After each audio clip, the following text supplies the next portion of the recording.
physical opponent is not an issue with a bad habit.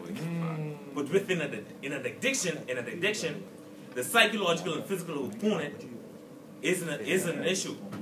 The person is unable to control the aspect of the condition without help because the mental and physical condition is involved. Right. But there's a fine line between a bad habit and an addiction. Because a repetitive bad habit can lead to dependency on a substance or behavioral action. Doctors from the Scripps Research Institute said that 85% of people generally believe that they can control themselves of urges once going into these things. And we have seen testimonies and first-hand experience, but yet it won't happen to us. We'll be different.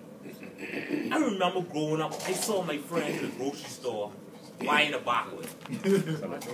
I smiled at him. I smiled at him because I already knew what it was for.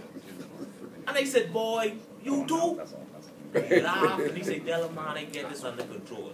I get my lunch money on this side, and I got my drugs money on this side.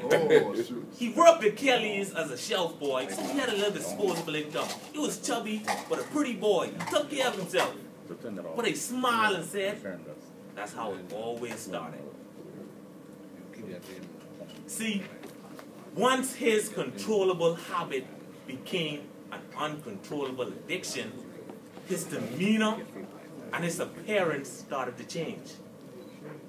All of a sudden, he got sucked. His lip was jet black. His complexion got darker. And he wasn't taking care of himself like he used to. It's nothing that I've never seen before. I've seen it in the community and my environment. But most importantly, I've seen it in the vision the minute I saw him on that backward. Fellow Toastmasters and guests, I can tell you today the reason I never got addicted to that drug, marijuana. See, growing up, I could not picture me getting any uglier than I was already. I needed all the mental stability to take care of myself the best way that I could. But medical news today said that 40 to 60% of addiction stems from genetics. So it could relate to behemoths as well as the top addiction in the Bahamas is alcohol. Right? So besides alcohol diminishing your appearance and your demeanor, or addiction can be very harmful. It can cause diseases, relationship issues, problems with the law, poverty, homelessness, and even death.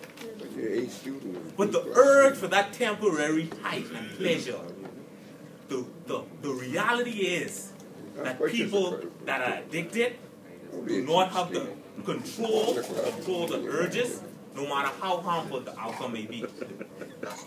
When asked, how do you prevent an addiction?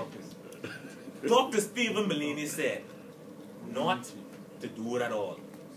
We've all heard the saying, prevention is better than cure. He also went on to say, avoid peer pressure, or lead a healthy lifestyle. For those that are addicted or have a bad habit, he mentioned this. Amen. You obey the president. Those that are addicted or have a bad habit, he mentioned this. First, you have to admit you have a problem. Then, you have to seek treatment and avoid relapsing. Fellow Toastmasters and guests, addiction sucks the life out of us. Life is something not to be wasted. We should live free, laugh, and love. But addiction kills something inside of us. And Norman Cousins says it best. Death is not the greatest loss in life. But the greatest loss in life is when something dies inside of us while we live. So fellow Toastmasters and guests, I encourage you to lead a healthy lifestyle, avoid addiction, and live life to the fullest. Mr. Chairman.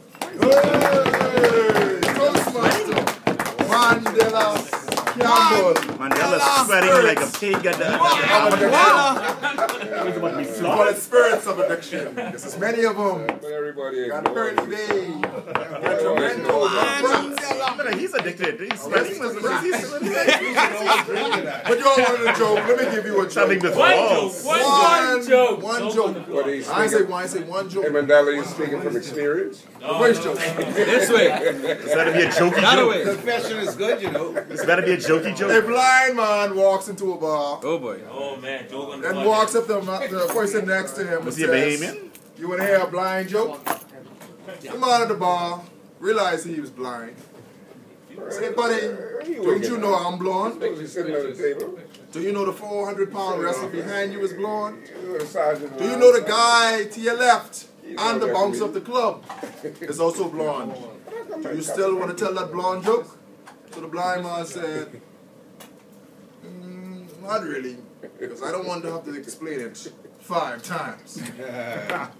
1 for 1.